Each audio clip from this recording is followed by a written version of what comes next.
ମଧୁବନ ଜଙ୍ଗଲରେ କାଳୁ କାଉ ଓ ଝୁନୁପାରା ବହୁତ ଭଲ ସାଙ୍ଗ ଥିଲେ।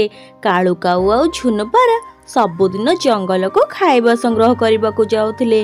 ଆଉ ଆଜି କାଳୁ କାଉ ତା ଘରୁ ଡାଲା ନେଇ ଝୁନୁପାରା ପାଖକୁ ଆସିଥାଏ। ଆଲୋ ଝୁନୁପାରା, ମୁଁ ରେଡି। ଆସେ, ଏବେ ଆମେ ଘଞ୍ଚ ଜଙ୍ଗଲକୁ ଯିବା ଫଳ ଆଣିବାକୁ। ଆରେ କାଳୁ, ରେଡି ନା ଫେଡି? ତୁ ତ ଏତେ ଡେରିରେ ଆସିଲାଣୁ ଯେ ମୁଁ ଅପେକ୍ଷା କରି କରି ମୋ ମୁଣ୍ଡ ଖରାପ ହେଇଗଲାଣି। ଏମିତିରେ ମତେ ଜୋରେ ଭୋକ ଲାଗିଲାଣି। ଝୁନୁପାରା ଏମିତି କାଳୁ କାଉକୁ ରାଗୁଥାଏ। ଆଉ ଟିକେ ପରେ କାଳୁ କାଉ ଝୁନୁପାରା ଦୁଇ ସାଙ୍ଗ ଦୂରକୁ ଉଡ଼ିଯାଆନ୍ତି ଆଉ ଘଞ୍ଚ ଜଙ୍ଗଲ ଭିତରକୁ ଚାଲିଯାଆନ୍ତି। ଝୁନୁପାରାକୁ ପାଖ ଗଛରୁ ଗୋଟେ ପାଚିଲା ଆମ୍ବ ମିଳିଯାଏ। ମିଳିଗଲା, ମତେ ମିଳିଗଲା। ଯାହା ହଉ, ମତେ ଭାରି ଜୋରେ ଭୋକ ହଉଥିଲା, ଆଉ ପାଚିଲା ଆମ୍ବ ବି ମିଳିଗଲା। ଆଲୋ ଝୁନୁପାରା, ତତେ ସିନା ପାଚିଲା ଆମ୍ବ ମିଳିଗଲା, ହେଲେ ମତେ କିଛି ବି ମିଳିନି। ଆଉ ଜୋରେ ଭୋକ ଲାଗିଲାଣି। ଆରେ କାଳୁ ସାଙ୍ଗ, ତୁ ଚିନ୍ତା କରନି। ଏ ଆମ୍ବଟାକୁ ଆମେ ମିଶିକି ଖାଇଦବା। ଆଉ ପରେ ଯୋଉ ଦାନା କି ଫଳ ଆମକୁ ମିଳିବ, ସେଗୁରା ବି ଆମେ ମିଶିକି ଖାଇଦବା। ଏକଥା ଶୁଣି କାଳୁ କାଉ ଖୁସି ହୋଇଯାଏ। ଆଉ ସେ ଦି ଜଣ ସେ ଆମ୍ବଟିକୁ ବାଣ୍ଟିକି ଖାଇଦିଅନ୍ତି। ଝୁନୁ, ମୁଁ ଏବେ ଆଗକୁ ଯାଉଛି, ଆଉ ତୁ ଏବେ ପଛପଟକୁ ଯା। ଆଉ ତାପରେ କାଳୁ କାଉ ଗୋଟେ ଦିଗକୁ ଆଉ ଝୁନୁପାରା ଆଉ ଗୋଟେ ଦିଗକୁ ଉଡ଼ିଯାଏ। କାଳୁ କାଉକୁ ମିଠା ପିଜୁଳିର ବାସ୍ନା ହୁଏ। ପିଜୁଳିର ବାସ୍ନା ଶୁଙ୍ଗି ଶୁଙ୍ଗି କାଳୁ କାଉ ମିଠା ପିଜୁଳି ଗଛ ପାଖକୁ ଚାଲିଯାଏ। ଆଉ ସେଠାରେ ସେ ଗୋଟେ ପିଜୁଳି ପାଏ। ମତେ ବି ମିଠା ଫଳ ମିଳିଗଲା। ମୁଁ ଏବେ ଯାଉଛି ଝୁନୁପାରା ଆସିବା ଆଗରୁ ଏ ପିଜୁଳି ଖାଇଦେବି, କାହିଁକି ନା ମୁଁ ବହୁତ ଚାଲାକ। କାଳୁ କାଉ ସେ ପିଜୁଳି ତୋଳି ଖାଇବାକୁ ଯାଉଥାଏ କି ଏତିକି ବେଳେ ଝୁନୁପାରା ବି ଚାଲି ଆସେ। ଆରେ କାଳୁ କାଉ, ପିଜୁଳି ତ ମତେ ବହୁତ ଭଲ। ଆଣେ, ଅଧା ଅଧା କରିଦବା। ଆଲୋ ଝୁନୁପାରା, ମତେ ଭାରି ଜୋରେ ଭୋକ ଲାଗୁଛି। ଆଉ ଏ ପିଜୁଳିକୁ ମୁଁ ଦେଖିଛି, ତେଣୁକରି ଏ ପିଜୁଳିଟାକୁ ମୁଁ ଖାଇବି। ଆରେ କାଳୁ କାଉ, ଏ କଣ? ମୁଁ ବି ତ ସେ ଆମ୍ବଟାକୁ ଦେଖିଥିଲି। ତାହେଲେ ସେ ଆମ୍ବ ଆମେ କଣ ପାଇଁ ଅଧା ଅଧା ଖାଇଲେ? ମୁଁ ଏତେ କଥା ଜାଣିନି। ମତେ ପିଜୁଳିରୁ ତ ଅଧା ଦେ। ନା ନା, ଏ କାମ ମୋ ଦ୍ୱାରା ହବନି। ଏମିତି କହି କାଳୁ କାଉ ସେ ପିଜୁଳିକି ନେଇ ସେଠାରୁ ଚାଲିଯାଏ। ଏ କାଉ ସତରେ ବହୁତ ବଦମାସ। ଆ ସାଙ୍ଗରେ ମୁଁ କେବେ ବି ଦାନା ଆଣିବାକୁ ଆସିବିନି। ବଦମାସ କାଉ। କାଳୁ କାଉ ସେ ପିଜୁଳିକୁ ନେଇ ନଦୀ ପାଖରେ ଖାଇଦିଏ। ଆଉ ନଦୀରୁ ଥଣ୍ଡା ଥଣ୍ଡା ପାଣି ପିଇ ଦେଇ ଖୁସିରେ ତା ଘରକୁ ଚାଲି ଆସେ। ଏମିତି ସେ ଦିନ ବିତିଯାଏ। ଆଉ ତା ପରଦିନ ସକାଳୁ ସକାଳୁ କାଳୁ କାଉ ଚାଲିଯାଏ ଝୁନୁପାରା ପାଖକୁ ଦାନା ଆଣିବାକୁ ଡାକିବାକୁ। ଆଲୋ ଝୁନୁପାରା, ମୁଁ ଆସିଗଲି। ଚାଲ, ଖାଇବା ଆଣିବାକୁ ଯିବା। ଆଜିଠାରୁ ତୋର ମୋର ସାଙ୍ଗ ହବା ସମ୍ପର୍କ ସରିଗଲା। ଆଉ ତୁ ବହୁତ ଧୋକେବାଜ। ଆଜିଠାରୁ ମୁଁ ତୋ ସାଙ୍ଗରେ ଦାନା ଆଣିବାକୁ କୁଆଡେ ଯିବିନି। ଆଉ ତୁ ମୋ ଘରକୁ ବି ଆସିବୁନି। ଆଲୋ ଝୁନୁପାରା, ତୁ ତ ରାଗି ଗଲୁ। ଠିକ ଅଛି ଠିକ ଅଛି, ଆଜି ଯାହା ବି ମତେ ମିଳିବ ତାକୁ ଅଧା ଅଧା କରିଦବା। ଆଉ ତାପରେ ଝୁନୁପାରା କାଳୁ କାଉର କିଛି ବି କଥା ନ ଶୁଣି ସେଠାରୁ ଚାଲିଯାଏ। ଏବେ ଝୁନୁପାରା ନିଜ ଖାଇବା ନିଜେ ଏକୁଟିଆ ସଂଗ୍ରହ କରିବାକୁ ଚାଲେ। ଓହୋ, ଏ ଝୁନୁପାରାଟା ତ ରାଗିଗଲା। ହେଲେ ଯାଉଛି, ମୁଁ ଚଢେଇ ପାଖକୁ ଯିବି। ଆଜିଠାରୁ ମୁଁ ଚଢେଇ ସାଙ୍ଗରେ ସାଙ୍ଗ ହୋଇ ତା ସାଙ୍ଗେ ଖାଇବା ଆଣିବାକୁ ଯିବି। ଆଉ ତାପରେ କାଳୁ କାଉ ଉଡ଼ିବାକୁ ଲାଗେ। ସିଧା ମିନୁ ଚଢ଼େଇ ପାଖରେ ଯାଇ ପହଞ୍ଚିଯାଏ। କାଳୁ ଭାଇ, ତମେ ଆଜି ମତେ କଣ ପାଇଁ ଡାକୁଛ? ତମେ ତ ଝୁନୁପାରା ସହିତ ଖାଇବା ଆଣିବାକୁ ଯାଉଥିଲ। ଆଲୋ ଚଢେଇ, କଣ ସେ ପାରା କଥା କହିବି? ସବୁବେଳେ ମୁଁ ଖୋଜିଥିବା ଖାଇବାକୁ ସିଏ ଖାଇ ଦଉଛି, ଆଉ କିଛି ବି ପରିଶ୍ରମ କରୁନି। ସେଥିପାଇଁ ମୁଁ ଭାବିଛି ମୁଁ ଆଉ ତା ସାଙ୍ଗରେ ଖାଇବା ଆଣିବାକୁ ଯିବିନି। ତାହେଲେ କାଳୁ ଭାଇ, ତମେ କଣ ଏକୁଟିଆ ଖାଇବା ଆଣିବାକୁ ଯିବ? ଆରେ ନାଇଁ ନାଇଁ, ସେଥିପାଇଁ ତ ମୁଁ ମୋ ଭଉଣୀ ମିନୁ ଚଢେଇ ପାଖକୁ ଆସିଛି। ଆଜିଠାରୁ ମିନୁ, ମୁଁ ତୋ ସାଙ୍ଗରେ ଖାଇବା ସଂଗ୍ରହ କରିବାକୁ ଯିବି। ହେଲେ କାଳୁ ଭାଇ, ମୁଁ ତ ବୁଲବୁଲ ଚଢେଇ ସାଙ୍ଗରେ ଯାଉଛି। ଆଉ ଆମେ ଦି ଜଣ ବହୁତ ଦୂରକୁ ଖାଇବା ଆଣିବାକୁ ଯାଉଛୁ। ଆଲୋ ଚଢେଇ, ମୁଁ ବହୁତ ପରିଶ୍ରମ କରୁଛି। ମୁଁ ଦାନା ଖୋଜିବାରେ ତତେ ନିଶ୍ଚୟ ସାହାଯ୍ୟ କରିବି। ଆଉ ତାପରେ ମିନୁ ଚଢ଼େଇ ରାଜି ହେଇଯାଏ। ସେବେଠାରୁ ଚଢ଼େଇ ଆଉ କାଳୁ କାଉ ଦୁଇ ଜଣ ସାଙ୍ଗ ହୋଇ ଦାନା ଆଣିବାକୁ ଯାଆନ୍ତି। ଆଉ ଯେତେବେଳେ କାଳୁ କାଉକୁ ଦାନା ନ ମିଳେ, ସେତେବେଳେ ଚଢ଼େଇ ତା ନିଜ ଦାନାରୁ ଅଧା କାଳୁ କାଉକୁ ଦେଇଦିଏ। କାଳୁ ଭାଇ, ଏଇ ନିଅ, ମୋ ପାଖରେ ଚାଉଳର ଦାନା ବହୁତ ଅଛି। ତମେ ଏଥିରୁ କିଛି ନେଇଯାଅ। ଏମିତି ଦୁଇ ଜଣଙ୍କର ବନ୍ଧୁତା ବଢିବାକୁ ଲାଗେ। ହେଲେ କାଳୁ କାଉ ତ ଧୋକେବାଜ ଥିଲା। ଗୋଟେ ଦିନ ମିନୁ ଚଢ଼େଇ ଆଉ କାଳୁ କାଉ ଘଞ୍ଚ ଜଙ୍ଗଲରେ ବସିଥିଲେ। କାଳୁ ଭାଇ, ମତେ ଆଜି ମିଠା ଫଳ ଖାଇବାକୁ ଭାରି ଇଚ୍ଛା ହଉଛି। ଆଲୋ ଚଢେଇ, ମୁଁ କୁହ ପଟକୁ ଯାଉଛି। ଯଦି ମତେ କିଛି ମିଠା ଫଳ ମିଳିବ ତାହେଲେ ମୁଁ ତୋ ପାଇଁ ନେଇ ଆସିବି। ଆଉ ତାପରେ କାଳୁ କାଉ କୂଅ ପଟକୁ ଚାଲିଯାଏ। ଆଉ ମିନୁ ଚଢ଼େଇ ପଛ ପଟକୁ ଚାଲିଯାଏ ଖାଇବା ସଂଗ୍ରହ କରିବାକୁ। କାଳୁ କାଉକୁ ଗୋଟେ ମିଠା ଫଳ ମିଳିଯାଏ। କାଳୁ କାଉ ଏପଟ ସେପଟ ଦେଖେ ଆଉ ସେ ମିଠା ଫଳକୁ ଖାଇବାକୁ ଲାଗେ। ଏ ଫଳଟା ତ ବହୁତ ମିଠା ଥିଲା, ମଜା ଆସିଗଲା। ଆଉ ତାପରେ କାଳୁ କାଉ ଏପଟ ସେପଟ ଉଡ଼ିବାକୁ ଲାଗେ। କିଛି ସମୟ ପରେ ସେ ଚଢ଼େଇ ପାଖକୁ ଯାଏ। କାଳୁ ଭାଇ, ଆଜି ଭୋକରେ ମୋର ହାଲତ ଖରାପ ହେଇଗଲାଣି, ହେଲେ ମତେ କିଛି ବି ଖାଇବାକୁ ମିଳେନି। ଆଲୋ ଚଢ଼େଇ, ମୋର ବି ସେଇ ଅବସ୍ଥା। ମତେ ତ ଆଜି ଗୋଟେ ଦାନା ବି ମିଳିଲାନି। ଚଢ଼େଇର ନଜର କାଉର ଥଣ୍ଟ ଉପରକୁ ଯାଏ। କାଳୁ ଭାଇ, ତମ ଥଣ୍ଟରେ କଣ ଲାଗିଛି? ତମେ ତ କିଛି ଖାଇକି ଆସିଛ। କଣ ଚଢ଼େଇ, ସେ କଥା କଣ କି? ମୁଁ ଗୋଟେ ଲଡୁ ଖାଇଥିଲି। ମିଟୁ ଶୁଆ ଘରେ ଗୋଟେ ଅଣ୍ଡା ଆସିଛି ତ, ସେଥିପାଇଁ ମିଟୁ ଶୁଆ ସମସ୍ତଙ୍କୁ ମିଠେଇ ବାଣ୍ଟୁଥିଲା। କାଳୁ ଭାଇ, କଣ ହେଇଯାଇଥାନ୍ତା ଯଦି ତମେ ସେ ମିଠେଇରୁ ମୋ ପାଇଁ ଅଳ୍ପ ରଖିଥାନ୍ତ। ଠିକ ଅଛି, ମୁଁ ଏବେ ମଇଦାନ ପାଖକୁ ଯାଉଛି, କିଛି ଦାନା ଖାଇକି ଆସିବି। ମତେ ଭାରି ଜୋରେ ଭୋକ ଲାଗୁଛି। ଆଉ ତାପରେ ମିନୁ ଚଢ଼େଇ ଉଡ଼ିବାକୁ ଲାଗେ। ସେ ମଇଦାନ ଆଡ଼କୁ ଯାଏ, ହେଲେ ରାସ୍ତାରେ ତାକୁ ମିଟୁ ଶୁଆ ମିଳିଯାଏ। ଶୁଆ ଭଉଣୀ, ତମକୁ ବହୁତ ବହୁତ ଶୁଭକାମନା। ଆଲୋ ଚଢ଼େଇ, କୋଉ ଖୁସିରେ? ମୋର ତ କିଛି ବି ହେଇନି। କଥା କଣ କି ମିଟୁ ଭଉଣୀ, କାଳୁ କାଉ କହୁଥିଲା ତମ ଘରେ ଅଣ୍ଡା ଆସିଛି, ଆଉ ତମେ ଖୁସିରେ ଲଡୁ ବାଣ୍ଟୁଛ। ଆଲୋ ଚଢ଼େଇ, ତତେ ସେ କାଉ ମିଛ କହିଛି। ମୋ ଘରେ ଅଣ୍ଡା ଆସିଛି ନା, ମୁଁ ମିଠେଇ ବାଣ୍ଟିଛି। ସେ କାଳୁ କାଉ ସବୁବେଳେ ମିଛ କୁହେ। ହଁ ମିଟୁ ଭଉଣୀ, ମୁଁ ବି ଏଇ କଥା ଭାବୁଛି। ସେ କାଉ ମୋଠୁ ଲୁଚେଇକି ସବୁବେଳେ ମିଠା ଫଳ ଖାଇ ଦଉଛି, ଆଉ ମୋ ଠାରୁ ଯାହା ଦାନା ନଉଛି ତାକୁ ବି ଖାଇ ଦଉଛି। ସେ ସବୁବେଳେ ମୋ ସହିତ ଧୋକା ଦଉଛି। ଆଉ ତାପରେ ମିନୁ ଚଢ଼େଇ ଭାବିନିଏ ସିଏ ଆଉ କେବେ ବି ସେ କାଉ ସାଙ୍ଗରେ ଖାଇବା ଆଣିବାକୁ ଯିବନି। ତା ପରଦିନ ସକାଳେ ମିନୁ ଚଢ଼େଇ ତା ଘର ବାହାରେ ଥାଏ, ଆଉ କାଳୁ କାଉ ସେଠାକୁ ଆସେ। କାଳୁ ଭାଇ, ତମେ ଏବେ ଯାଇପର। ଆଜିଠାରୁ ମୁଁ ତମ ସାଙ୍ଗରେ ଦାନା ଆଣିବାକୁ ଯାଇପାରିବିନି, କାହିଁକି ନା ମିଛ କହୁଥିବା ପକ୍ଷୀ ମତେ ଜମାରୁ ବି ପସନ୍ଦ ନୁହଁ। ଆଉ ତମେ ତ ସବୁବେଳେ ମୋ ସହିତ ମିଛ ହିଁ କହିକି ଧୋକା ଦଉଛ। ଆଲୋ ଚଢ଼େଇ, ମୁଁ ତତେ କଣ ମିଛ କହିଲି? କାଲି ମୋର ମିଟୁ ଶୁଆ ସହିତ ଭେଟ ହେଇଥିଲା, ଆଉ ସେ ମତେ କହିଲା ତାଙ୍କ ଘରେ ଅଣ୍ଡା ଆସିନି କି ସେ ମିଠା ବି ବାଣ୍ଟିନି, ହେଲେ ତମେ ମତେ ମିଛ କହିଲ। ଆଲୋ ଚଢ଼େଇ, ମୁଁ ତ ତୋ ସାଙ୍ଗରେ ମଜାକ କରୁଥିଲି। ଆଉ ତାପରେ ଚଢ଼େଇ ସେଠାରୁ ଚାଲିଯାଏ। କାଳୁ କାଉ କେବେ ବି ଜଙ୍ଗଲକୁ ଏକୁଟିଆ ଦାନା ଆଣିବାକୁ ଯାଇନଥାଏ। ସେ ଜଙ୍ଗଲରେ ବୁଲୁଥାଏ, ହେଲେ ତାକୁ କୋଉଠି ବି ଦାନା ମିଳେନି। ଏପଟେ ଚଢ଼େଇ ନିଜ ପାଇଁ ଦାନା ଖୋଜିଦିଏ, ଆଉ ଝୁନୁ ପରାଗ ମଧ୍ୟ ତା ଖାଇବା ମିଳିଯାଏ। ଏମିତି ସବୁ ପକ୍ଷୀ ନିଜ ନିଜ ଖାଇବା ନେଇ ଘରକୁ ଫେରନ୍ତି, ହେଲେ କାଳୁ କାଉ ଏବେ ବି ଜଙ୍ଗଲରେ ବୁଲୁଥିଲା, ଆଉ ତାକୁ ଖାଇବା ମିଳୁନଥିଲା। ସେଦିନ କାଳୁ କାଉ ଭୋକରେ ରୁହେ। ଓହୋ, ଏତେ ସମୟ ବୁଲିଲି, ମତେ ଖାଇବା ମିଳିଲାନି। ଏବେ ଘରକୁ ଯାଉଛି, କାଲି ସକାଳ ହେବା ମାତ୍ରେ ଦାନା ଖୋଜିଦେବି। ଆଉ ତାପରେ ରାତି ପାଇଁ ସକାଳ ହୁଏ। ସକାଳୁ ସକାଳୁ ସବୁ ପକ୍ଷୀ ଖାଇବା ଆଣିବା ପାଇଁ ଚାଲିଯାଆନ୍ତି, ହେଲେ କାଳୁ କାଉ ତା ଘରେ ନିଘୋଡ଼ ନିଦରେ ଶୋଇଥାଏ। ଏମିତି 12ଟା ବାଜିଯାଏ, ଆଉ କାଳୁ କାଉର ନିଦ ଭାଙ୍ଗେ। ଆରେ, ଡେରି ହେଇଗଲା, ଆଜି ମୋର ଡେରି ହେଇଗଲା। ଆଜି ମତେ ଭୋକିଲା ରହିବାକୁ ପଡିବ, ମୁଁ ଜଲ୍ଦି ଯାଏ। ଆଉ ତାପରେ କାଳୁ କାଉ ବିକଳରେ ଉଡ଼ିବାକୁ ଲାଗେ। ରାସ୍ତାରେ ସବୁ ପକ୍ଷୀ ଦାନା ନେଇ ଫେରୁଥାନ୍ତି। କାଳୁ କାଉକୁ ଦେଖି କେହି ବି ପକ୍ଷୀ ରହିଲେନି। ଧୀରେ ଧୀରେ ସବୁ ସାଙ୍ଗମାନେ ମତେ ଏକା କରିଦେଲେ। ଏକା କାମ କରିବା ଭାରି କଷ୍ଟ। ଆଉ ତାପରେ କାଳୁ କାଉ ପୁଣି ଖାଇବା ଖୋଜିବାକୁ ଲାଗେ, ହେଲେ ତାକୁ ଖାଇବା ମିଳେନି। ସେ ଉଡ଼ି ଉଡ଼ି ସିଧା ବୁଲବୁଲର ବସା ପାଖକୁ ଚାଲିଯାଏ। ଆଲୋ ବୁଲବୁଲ, ମତେ ବି ତୋ ସାଙ୍ଗରେ ଦାନା ଆଣିବାକୁ ନେ। ଆରେ କାଳୁ କାଉ, ତୁ ଚଢ଼େଇ ଆଉ ପାରା ସାଙ୍ଗରେ ଯାହା ବି କରିଛୁ, ଜଙ୍ଗଲର ସବୁ ପକ୍ଷୀକୁ ଜଣା ଅଛି। ସେଥିପାଇଁ ଜଙ୍ଗଲର କୋଉ ବି ପକ୍ଷୀ ତୋର ସାଙ୍ଗ ହେବେନି। ବୁଲବୁଲ ଏମିତି କହି ସେଠାରୁ ଉଡ଼ିଯାଏ। ତାପରେ କାଳୁ କାଉ ମିଟୁ ଶୁଆ ପାଖକୁ ଯାଏ। ଆଲୋ ଶୁଆ, ତୁ ମୋ ସହିତ ସାଙ୍ଗ ହେଇଯା, ଆଉ ମତେ ତୋ ସାଙ୍ଗରେ ସବୁବେଳେ ଦାନା ଆଣିବାକୁ ନେ। ମୁଁ ସବୁ ଜାଣିଛି ତୋ ବିଷୟରେ କାଳୁ କାଉ, ଧୋକାବାଜ କାଉ, ଜାଡୁ। ଏମିତି କହି ପିଟୁ ଶୁଆ ସେଠାରୁ ଉଡ଼ିଯାଏ।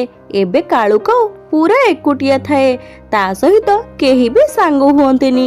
କାଳୁ କାଉ ଭୋକିଲା ରହି ପୁରା ଦୁର୍ବଳ ହେଇଯାଇଥାଏ। ଏମିତିକି ତା ଘରକୁ ସେ ଉଡ଼ିଯିବା ପାଇଁ ବଳ ନଥାଏ।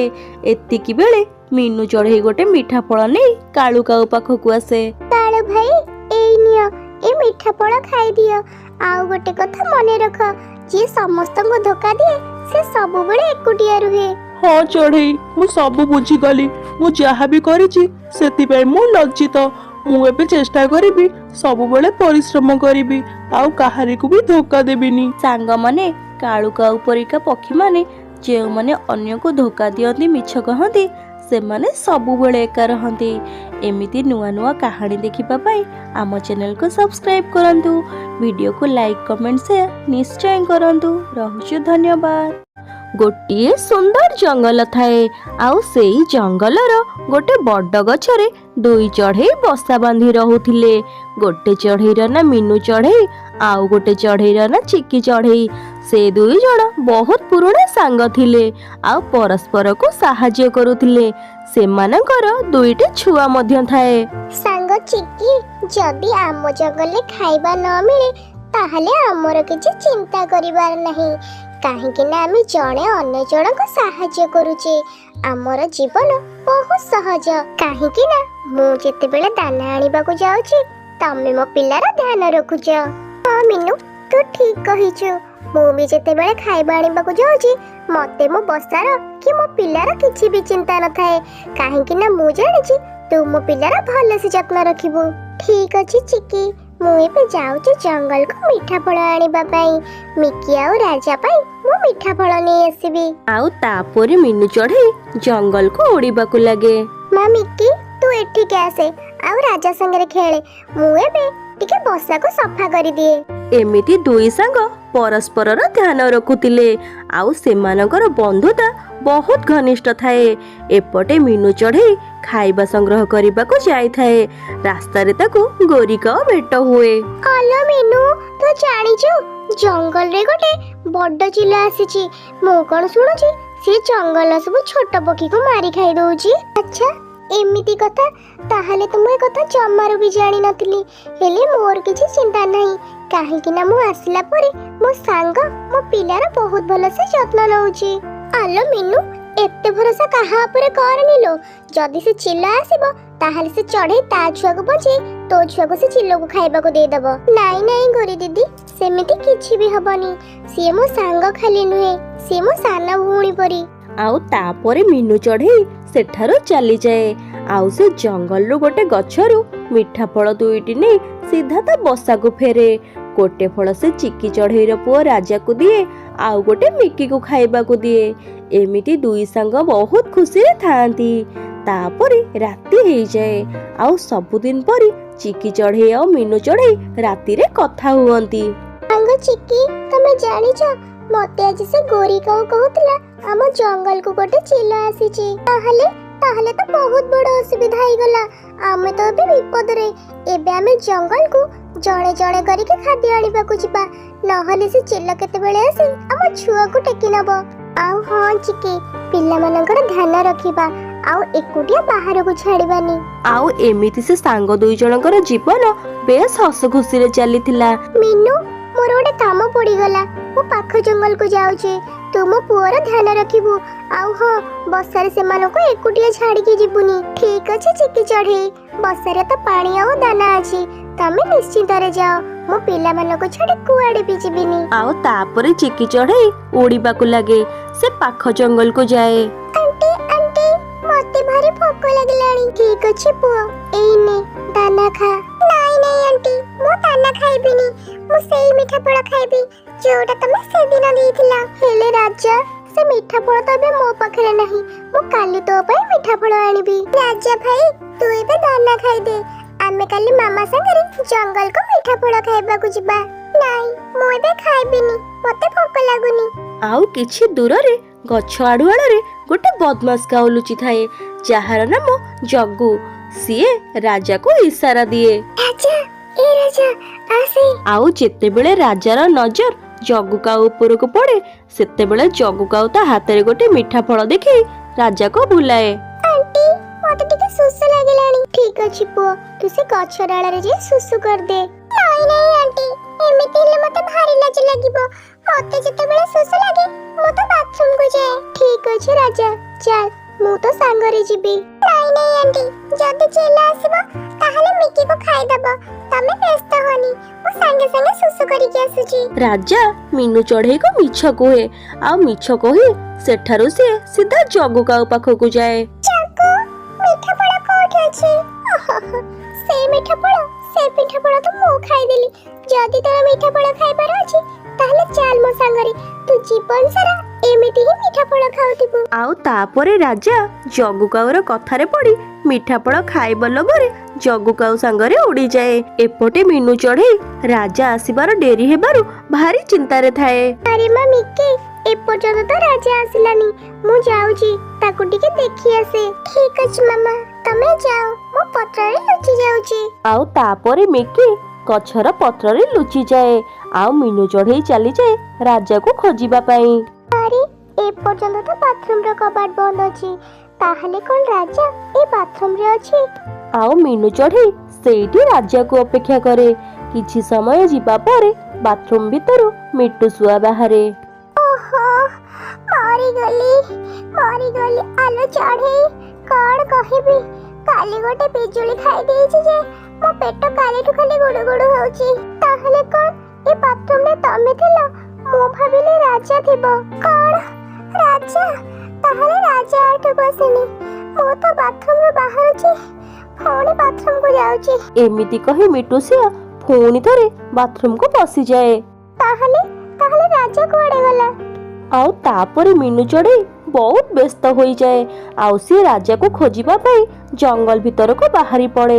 एपटे जग्गू काऊ राजा को आनी दूर जंगल में पहुंचे दिए। अरे राजा तू एठी बसी अनै था मु एपे जाउची से बुलबुल आंटी रा गछ भीतर पिजुली नै आसीबी। अरे जग्गू मते भी पिजुली दबो। हां हां तते भी देबी हेले तू अनै थिबो। आउ तापरे जग्गू काऊ बुलबुल रा पिजुली बगीचा को चली जाए आउ मन भरी पिजुली खाए। एपटे राजा जगी बसी थाए। किछि समय पर बुलबुल आसे। जग्गू बुलबुल बांटी आसले। बुलबुल को देखि जग्गू गोटे साइड रे उड़ीबा को लागे आ राजा गोटे साइड रे उड़ीबा को लागे। जग्गू को तो ता घर रो रास्ता जणा थिला से शॉर्टकट रास्ता दे ता घर को पहुंची गला। हेले राजा को ता घर रो रास्ता जणा नथिला से गोटे बाउंस बुदारे पसी गला आउ सेठारे कांदीबा को लागिला। मम्मा मम्मा मते एठी नै जा मैं जग्गू संगरे से बहुत बड़ा भूल करी छी।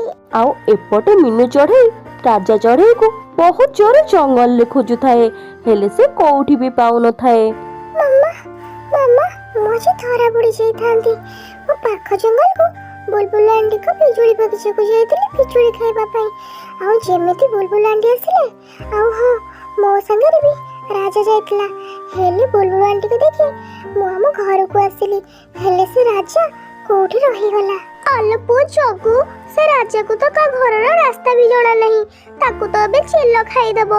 औ बापा सुने तते जे राजा विषय रे पचारिबो तू कहबो तो किछि जानिने बोली। ठीक अछि मम्मा मते जे पचारिबो मु किछि कहबिनी। आउ जेते बेले मीनू चढ़ई ता बसा को फेरे देखे जे चिकी चढ़ई ता बसा रे थाए। मीनू मो पो राजा काई कोन राजा एजे आसिनी मु तो भाबिली राजा बसा को आसीबणी तो कहिबार अर्थ कोन मीनू ताहले मो पुओ कोडे गला से कथा कोन की से शौचालय जिबा पई कहउतिला मु बहुत मना कली हेले से मो कथा न सुनी पळेला आ मु बहुत खोजी सारिलेनी हेले से कुआडे पळेई जे मु जानि पारुनी। कोन कोन कहिला तमे मो पुओ को एकोटिया शौचालय पठे देला आउ से एबे जाय फेरेनी मु जिबा को चाहुतिली ता संगरे हेले राजा मते बहुत मना कला आउ से नीचे चली गला। ए केमिति का कथा कहउजो मीनू तू मो पुओ बहुत छोट जदी से जिद्द करी कहिला तू ताको छाडी देलो केमिति। राती हेई जाए हेले एते पर्यंत राजा घर को फेरेनी।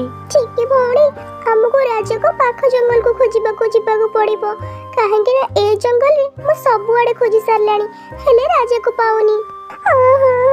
हम सांग हबार फळ कोन मते एया मिला तमे जते बेले न थाओ तम झियर मु केते भला से जत्न रखिची आ तमे मो पुओ को हजे देला।